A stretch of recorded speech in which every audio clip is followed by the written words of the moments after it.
Hey, Julia and Eric. Hey, Adrian. Hi, Adrian. Good to see you guys. You too. So I have a question for you. The question is it ever okay for the church, for our pastors to publicly critique the president? Fantastic question. Before we talk about critiquing, though, maybe I could just say a quick word about praying, because we'll get to the critique. It's a great question, Adrian, but just as a little reminder, Paul talks to us in Timothy about being called to pray for our leaders, being called to pray for the government. So as Christians, probably the first thing that we should always be doing, regardless of what party we are or what party's in power, is making sure that we're praying for our leaders, our president, our government. Mm-hmm. Yeah, because it's hard. Leading is hard. We all know that. However, praying for our political leaders doesn't exclude critiques of them. And we see that all through the Bible. The Apostle Paul, Jesus himself, he challenged governmental leaders. Yeah. The whole book of Revelation is really a book-long critique of the Roman government of John's day.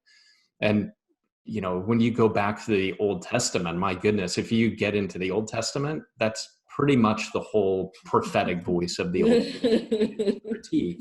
Yeah. And, there's other issues, though, that we're constantly weighing, right? Protest and critique is so much a part of the fabric of a democratic society. So we're enshrined in this right of criticism. It's a First Amendment right of our Constitution. And so critique and prayer are not mutually exclusive options. That's important for us to recognize. Yeah. Yeah. And so, while critique is a part of what all Christians should do is have a sort of inquisitive attitude about our leaders and our government, it is our practice at the church to not critique political leaders by name publicly. It's not something that we want to do on a regular basis at all, is engage in sort of political dialogue. So I think out of about 1,600 sermons that Rich has preached over the past 35 or 40 years, a lot of sermons to go through. That's a lot of sermons. He's only mentioned a president by name 5 or 6 times. He did that in the late 90s when he gave a critique about Clinton's abuse of power in a relationship in his office. Twice he critiqued President Obama and his perspectives about abortion.